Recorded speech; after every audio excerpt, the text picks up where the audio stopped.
mengembangkan arah pertanyaan, mencari angle-angle menarik dari laporan atau dialog yang dibawain.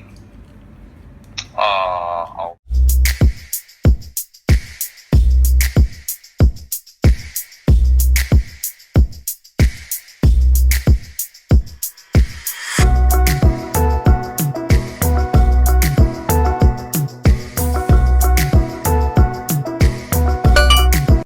Halo. Oke. Tadi sebenarnya aku udah dengerin jadi pertanyaan dasar itu sebenarnya untuk misalkan nih kita nggak tahu dan mungkin kalau awak media kan tadi kan Kak Jenny sempat ngomong dari reporter naik kelas dan naik kelas. Sebenarnya standar jadi ini apa sih ngomongnya news presenter atau news anchor sih yang paling benar untuk posisi? Sebenarnya kalau netralnya news presenter, tapi kalau level kita bertiga anchor.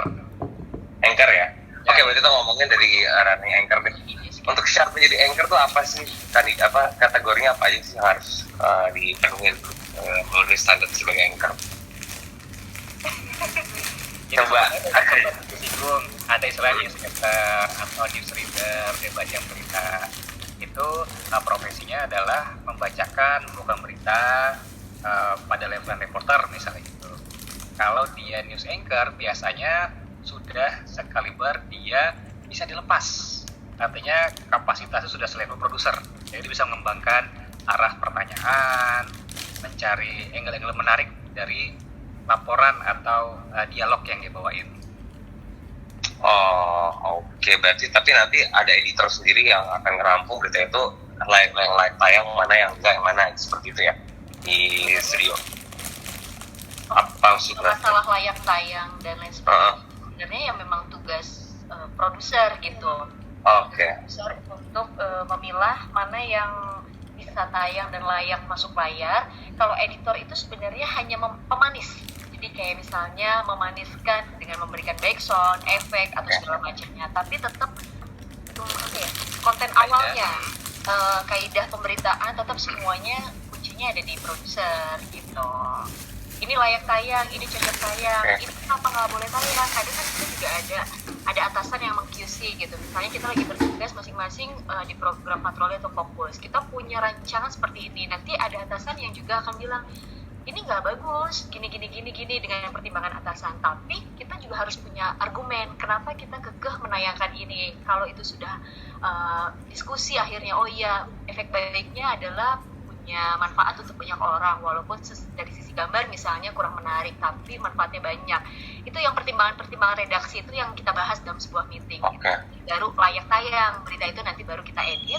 Editor hanya sebagai pemanis memberikan background, efek dan lain sebagainya. Nah, kalau istilah anchor tadi sebenarnya terbagi untuk yang di depan layar, artinya dia sebagai presenter. Kalau yang nanya layak tidaknya berita yang tayang, itu di balik layar. Kita sebagai produser, orang yang memproduksi beritanya. Ya, sebenarnya itu adalah dua pekerjaan yang berbeda ya Mas ya, karena ada yang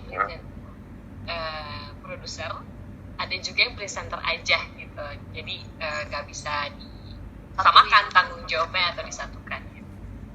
Oke. Sekarang kita balik pengalaman pertama deh, waktu terjun ke lapangan.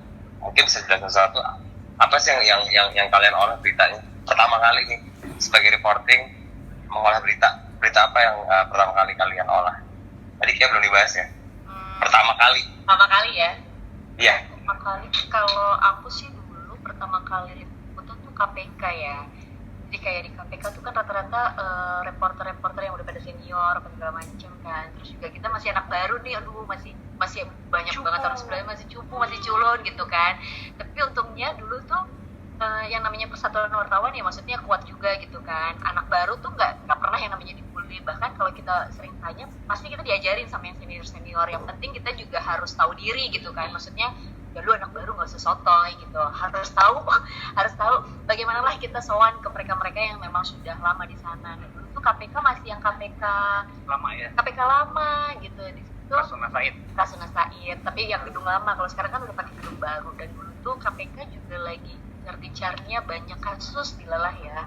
Jadi dulu tuh sering banget lah liputan KPK turun ke lapangan live dari sana. Kemudian dalam satu hari itu ada banyak tersangka kasus korupsi yang OTT gitu kan pada saat itu. Nah pada saat masih pertama kali ya udah yang bisa kita lakuin nanya ke yang senior gitu, mas ini tuh kasusnya apa sih sebenarnya, misalnya dikasih clue kasus korupsi bla bla bla, nanti kita riset lagi di situ. Nah kita cari tahu sebenarnya apa sih detail mendalamnya tentang orang yang lagi kita tunggu, karena kan rata-rata kalau yang udah senior tuh udah punya jawaban ini akan ada OTT ini misalnya gitu. Nah kita cari tahu ini kasus apa sih, ini kasus apa. Nah disitulah kita mulai menggali berbagai macam kasus yang lagi keren. Itu dulu pengalaman pertama liputan turun lapangan sana. Kalau nggak salah, Sheila ya. ya. Kalau serius banget, ini memang berangkatnya udah dari siaran gitu. Sekalinya turun liputan pertama yang dilepas dan disuruh olah adalah ke tempat mistis. KKN di Desa Penari. Oh, aduh, gimana Jadi- tuh pengalaman? Luar biasa banget karena di situ all of a sudden you need to have a Ya. itu kan topik yang hangat banget diperbincangkan di Oh. masyarakat. Tapi kita kan berita ya. Dan masih belum tahu ya keberadaan itu benar atau enggak ya. Kan hal itu membawa fakta keluar dari situ dan mengemasnya tapi tetap harus cakep dan menarik gitu. Dan liputannya juga dilakukan secara komprehensif gitu, semua aku ikutin alurnya, telusurin gitu. Jadi bener-bener liputan pertama di linknya adalah sama juru kunci ke tempat bisnis gitu kan. Tuh air pancoran ada 7 suruh cuci muka 7-7 7-7-nya gitu cuci muka ya kan. Tadi ngerasa merinding apa nggak? Nah itu dia gitu kan. Jadi pas ada juru kuncinya dia bilang, mbak nanti kalau misalkan ngerasa kayak gini-gini gitu-gitu ntar gini ya gitu kan, nanti kalau apa-apa hati-hati pokoknya baca-baca. Terakhir hari liputan begitu keluar dari sebuah ruangan yang katanya disakralkan yang muntah-muntah juru kuncinya, terus aku harus apa? kebalik ya. Kok kebalik? Akhirnya nggak apa-apa gitu. Jadi kemudian balik ke hotel aku harus menceritakan itu semua gitu. Tapi kan yang ditanya sama produser sama eksekutif produser adalah, jadi sebenarnya faktanya gimana Shil gitu kan. Terus kayak di situ jadi tempatnya ada apa? Terus sebenarnya ada satu lagi sih, ada makam yang katanya ada. Kamu ke makam kan? Hah? Makamnya di mana ya? Terus nanya-nanya, iya makamnya kita harus naik gunung lagi. Kemudian dapat kameramennya Om Nyoman yang agak penakut kan. Jadi kayak, Shil kita naik nih Shil. Makin lah, Cil. Di situ sebagai produser lapangan aku harus memutuskan nih, kalau aku nggak naik dan ngambil gambar itu makam, maka informasi yang aku sampaikan akan kepotong. Nggak dapet. Ceritanya gitu kan, nggak dapet kan. Otomatis mau nggak mau untuk menghadirkan Naiklah. semua cerita secara full, naiklah aku ke tengah hutan. Naik ke tengah hutan, nyaris hampir nyasar segala macam, tapi begitu udah selesai dan menghadirkan itu pengalaman luar biasa ya buat aku, karena menghadirkan ceritanya dari nol sampai jadi liputan gitu ya. Ya. Dan lagi hangat banget, jadi berkesan sekali sih. Oke, terakhir. Terima kasih Kak Jenny? semua ini. Jadi pas dikasih tahu Terakhir. liputan, kamu liputan di mana? Ke Banyuwangi. Kak Jamie gimana Kak Jamie pengalaman pertamanya? Kalau liputan menarik banyak sih, karena benar-benar kita kan politik sosial budaya Iya. itu menarik. Ya. Tadi waktu live semangat sini kan banyak cerita soal liputan di bencana Gunung Merapi. Ini liputan, selalu liputan awal ada liputan banjir deh, ringan. Jadi sebenarnya liputan banjir itu kan cukup mantau. Cuma kan dikerjain sama kameramennya turun. Ini turun ke banjir tuh sedadak. Laporan sedadak. Tapi gimana pun aku nggak pengen terlihat konyol ya. Kalau misalnya bisa berdiri di atas permukaan yang kering, ngapain harus nyala? Saya punya alasan. Yang ternyata saya nyamperin warga yang beraktivitas di tengah banjir sedadak tadi. Meski rumahnya banjir sedadak, itu tetap masak men di dapur. Wah, Oh, Dan oke. kompor lampu. Artinya walaupun banjir sudah tinggi. hampir 1,5 meter gitu ya, itu mereka masih aktivitas dan listrik masih nyala. Kata dia, mohon maaf Bu, saya lapar. Makanya, sebenarnya mereka tuh bandel ya, sudah disiapin tempat Oh pengungsian. iya, biasanya Cuma ada dapur sekali- umum gitu kan. Biasanya Oke. mau tetap tinggal di rumah itu yang jagain harta benda, karena nggak jaminan kan, biasanya kecurian gitu Betul. kan. Ada Ya. penjara gitu ya. Jadi sambil masuk ke era banjir, saya harus kasih alasan nih pemirsa kenapa saya benar-benar turun, karena saya pengen ngedeketin orangnya aktivitas. Tapi tetap jaga jarak ya, jaga jarak karena listrik loh, serem loh. Kan Oh, banyak iya. kan korban Kan air, banjir yang betul. meninggal, Ya. mereka sambut listrik gitu ya. Terus juga pengen ngedeketin area anak-anak. Jadi mereka itu malah jadi wisata itu jadi bencana menjadi wisata. Saya deketin, wah seru ya deh ya gitu. Saya kasih bayangan bahwa banjir ini sudah ada saya. Anak kecil ini kan mereka tingginya mungkin sepinggang gitu, berarti artinya mereka berenang. Adek ini berenang seru ya, seru kak gitu. Nggak sekolah, nah itu ada yang ditanya kan. Iya kak, nggak sekolah. Ternyata buku tulis, baju semuanya ikut kerendam. Terus ya. Oke. Nah, ini pernah punya pengalaman nggak? Iya, ini aku belum bacaan. Pernah punya pengalaman nggak mengenakan nggak? Seperti diancam sama seseorang yang tidak diketahui karena meliput atau menyampaikan berita yang bisa dikatakan cukup cukup sensitif. Misalnya kasus kriminal, kasus korupsi dan lainnya. Silakan, monggo dijawab, Mbak. Aku sih alhamdulillah belum ada, nggak ada. Belum ada ya. So far masih berita aman ya. Ya maka balik lagi mungkin karena kan nggak semuanya bisa disampaikan, jadi kan pinter-pinter dari di lapangan ini like tayang atau ini kan karena salah satu elemennya adalah menyingkirkan hal seperti ini ya, hindari ya. Oke, silakan. Sebelumnya ya, ini dapat program itu investigasi hukum. Jadi kita punya kasus hukum yang jauh dari ibu kota, itu bisa kan makin tak terawasi, makin tanda kutip liar gitu ya. Ada saja oknum-oknum hukum, jadi bukan penegak hukum, tapi oknum penegak hukum yang bandel gitu. Jadi misalnya dia harus ditargetkan mengejar tersangka pencurian atau pelaku pembunuhan, tapi jalan pintas akhirnya mereka salah tangkap. Nah, sebenarnya kasusnya sudah terjadi sekitar tahun lalu, 2 tahun lalu. Jadi ibaratnya luka udah kering nih. Nah, sama kita wartawan, kita obrak-abrik lukanya, kita cari tahu. Ini orang yang salah tangkap ternyata sampai mengalami kelumpuhan gitu, ternyata sampai ada luka tembak, sampai dia dimiskinkan dari keluarganya gitu. Karena ternyata si pelaku atau tersangka utamanya sudah ketahuan, dia dibebasin dari penjara.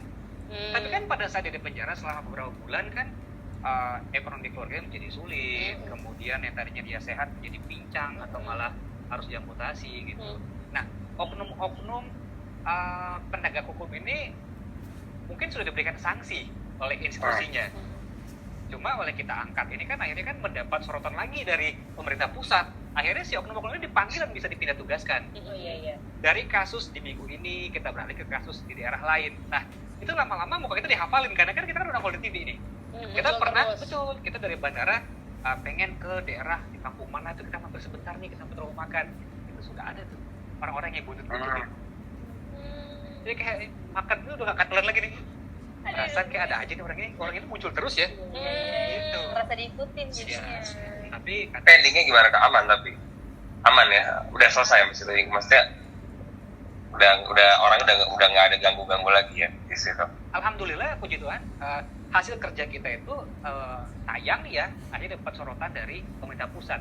Contohnya tadi oknum-oknum yang sebenarnya nggak terlalu dihukum dapat hukuman, benar-benar dikasih sanksi dari institusi masing-masing, institusi kepolisian, institusi kejaksaan.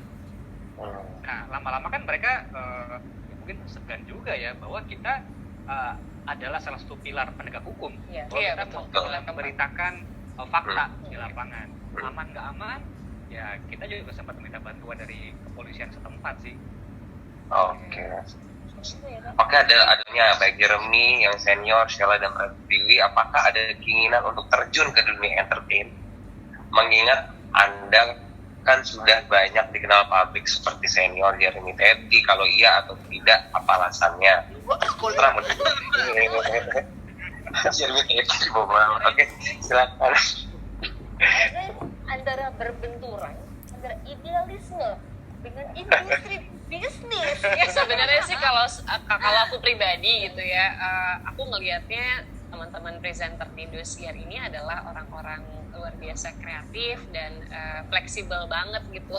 Jadi memang ya aku yakin banget gitu kalau kesempatan itu ada, dan menurut aku selama tidak berbenturan dengan kewajiban yang kita lakukan sehari-hari sebenarnya bisa-bisa aja. Dan gitu. kaidah-kaidah Dan kaidah-kaidah iya benar. Jadi kan soalnya masuk ke dunia entertainment itu kan luas sekali gitu, sebagai penghiburan, sebagai apa gitu, misalkan MC aja sebenarnya kan dunia entertainment gitu kan ya.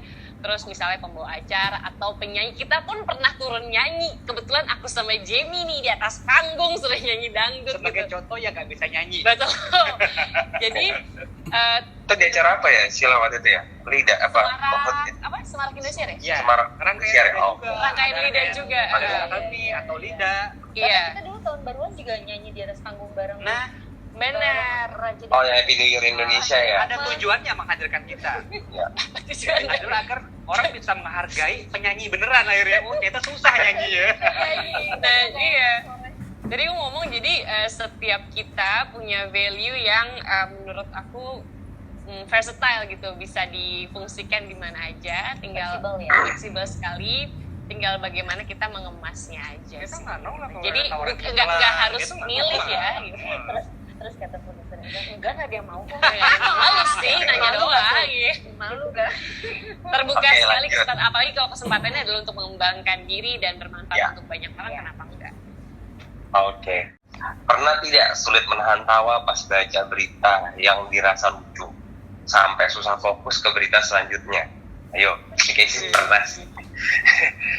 Sebenarnya makin kita mendapatkan partner siaran yang sudah jadi teman dekat, kita kan makin sulit nahan ketawa ya. Kayak misalnya kita ngobrol sama teman dekat gitu kan, kayak hal yang receh Ya. ini bisa ketawa bareng kan.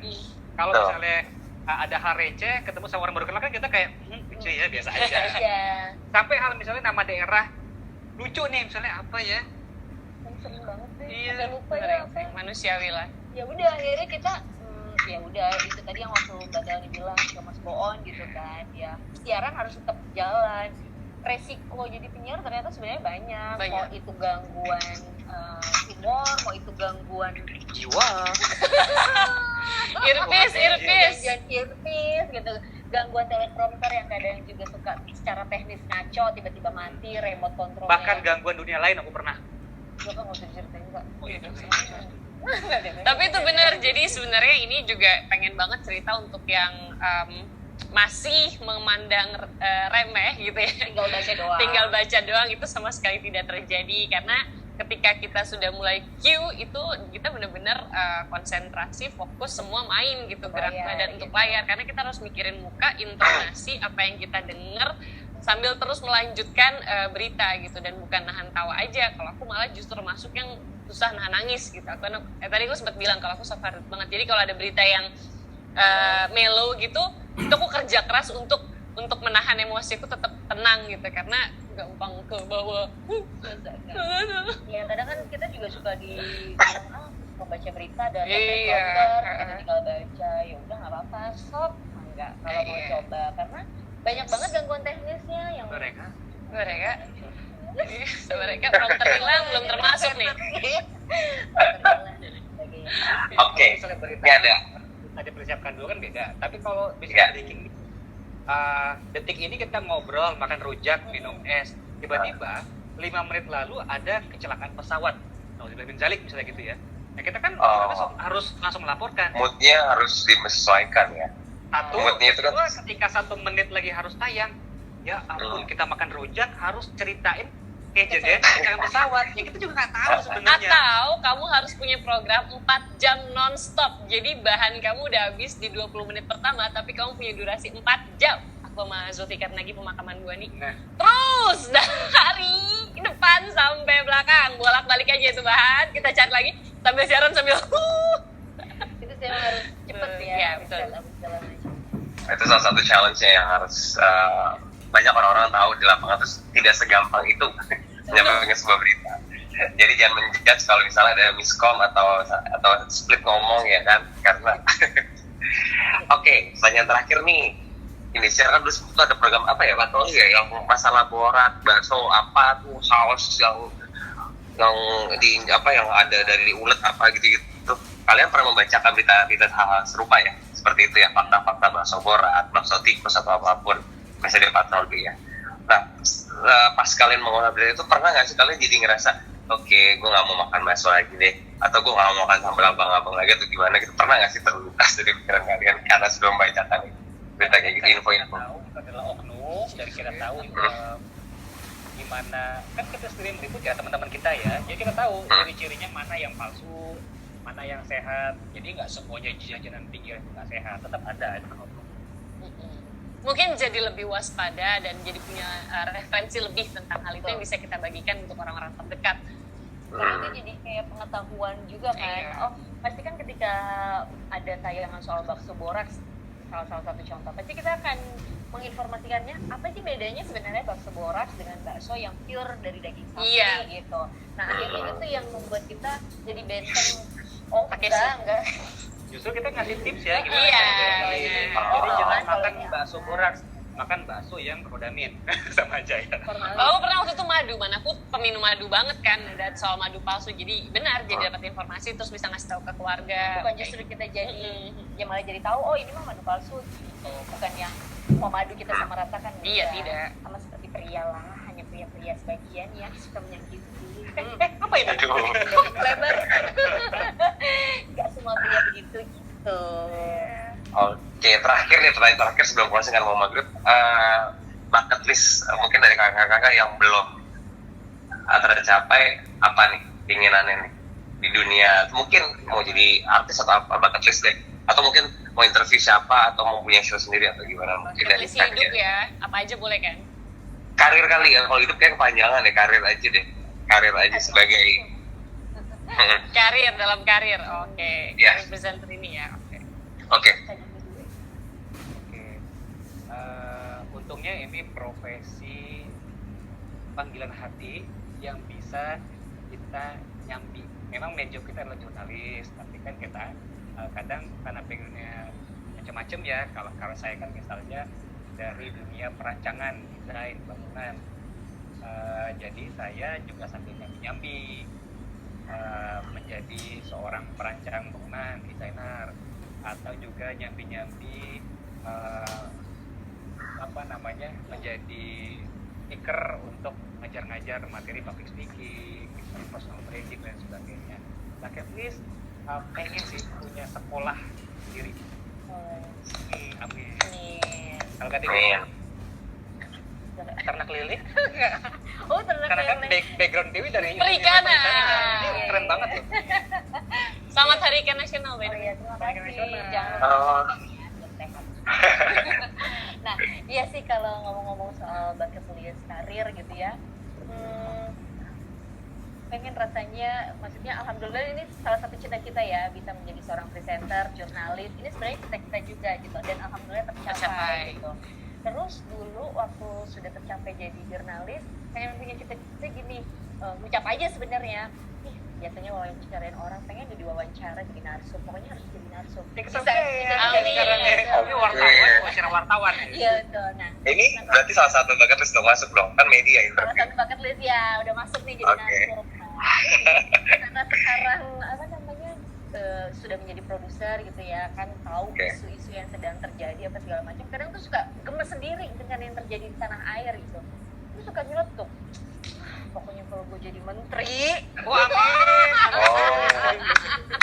Nanti aku pilih tenang di Tinggi kabinet. banget ya. Wah, aku pilih Nggak kalian apa-apa, di nggak kabinet. apa-apa. kan ucap doang aja aminin ya. Iya, amin. Kadang suka gemes Sama-sama. gitu. Aduh ya ampun gemes banget gitu dengan apa namanya kebiasaan aku yang suka marah-marah. Cielah. Pokoknya kalau gue jadi menteri, gue punya kebijakan, gue atur loh semua orang-orang. Sama-sama. Persis. Gitu loh. Jadi pengennya akhirnya ya udah deh coba kali ya kalau turun di gitu kayak pengen punya kebijakan jadi eksekutif gitu kan. Iya. Dan sebagai eksekutif pengen tahu Amin. gimana sih Amin. memimpin orang Amin. gitu, orang tuh yang pada susah diatur nih gitu sih, walaupun itu kayaknya Amin. Nggak boleh walaupun. ya, amin, Bismillah, amin. Oke, terakhir Sheila. Kalau aku agak mirip sama Kak Tiwi, jadi dari banyak keinginan gitu ya setelah terjun di dunia pertama presenter gitu, terus kemudian dikasih kesempatan mulai belajar lagi sebagai produser, kemudian jadi presenter gitu. Pengen menjadi satu cita-citaku kalau di presenternya adalah aku pengen punya program talk show sendiri. Gitu. Amin. Mudah-mudahan bisa jadi kayak Oprah. Amin. Amin. Mulai banyak Bismillah ya, wawancara bismillah. Yang kedua doanya sama kayak Kak Tiwi, pengen banget bisa menjadi seseorang yang bisa menentukan kebijakan. Spesifiknya adalah ya, makan di mana gitu. Iya, spesifiknya adalah karena kan udah ngerasain turun, udah ngelihat langsung, udah bergaul dengan banyak sekali rekan-rekan luar biasa, rekan-rekan jurnalis luar biasa. Mudah-mudahan suatu saat nanti aku bisa menjadi salah seorang yang bisa memberikan kebijakan terkait mengangkat marwah jurnalis gitu, kayak wartawan gitu. Menurut aku sampai saat ini pekerjaan atau profesi wartawan terkadang masih dipandang sebelah mata gitu. Padahal kalau nggak ada para teman-teman jurnalis nggak mungkin terhadir berita di masyarakat gitu, dimana kita bisa memantau atau bisa menetapkan kebijakan lain yang lebih baik di hari selanjutnya gitu. Tapi kesejahteraan mereka aku rasa masih sedikit tersampingkan jika harus dibandingkan dengan banyak pekerjaan lain. Dapil berapa Kak? Jadi ingin rasanya gitu, misalkan teman-teman kita bekerja sebagai reporter, kameramen gitu kan, even audioman, apa itu tuh menjadi dapil 1. menjadi sebuah profesi yang sangat bisa dibanggakan dan prestige gitu. Ada thank you kayak gitu karena seriously ketika orang ngelihatnya gampang, ketika kita masuk ke sini banyak sekali yang harus kita korbankan, banyak sekali yang harus orang nggak ngerti apa yang kita taruh di situ dan kita harus korbanin yang lain gitu untuk diri sendiri. Jadi bismillah, doain ya kita maju bersama. Wah, Dapil 1. Li Ciamik. Oke, buat penutupan Kak Jimmy, Kak Tiwi, Kak Sila, boleh dong promoin program-program News Indonesia, terserah. Misalnya Kak Jimmy mau melakukan fokus, mau melakukan fokus patroli dan lain-lain. Promoin. Jangan lupa nonton program-program News Indonesia di pagi hari, namanya Fokus Pagi pada pukul 5.30 hingga pukul 6. Nah, kalau untuk program siangnya ada 2, ada patroli dan juga fokus. Kalau patroli itu kita mulainya di jam 10.30, fokus itu kita mulai di jam 11. Pokoknya harus nonton. Nah, dini hari. Oke. Dan lengkapi informasi kalian pada dini hari, bisa mengupdate informasi di Patroli Malam dan juga Fokus Malam. Oke, terima kasih Kak Jimmy, Kak Tiwi, Kak Sila atas waktunya. Sehat ya.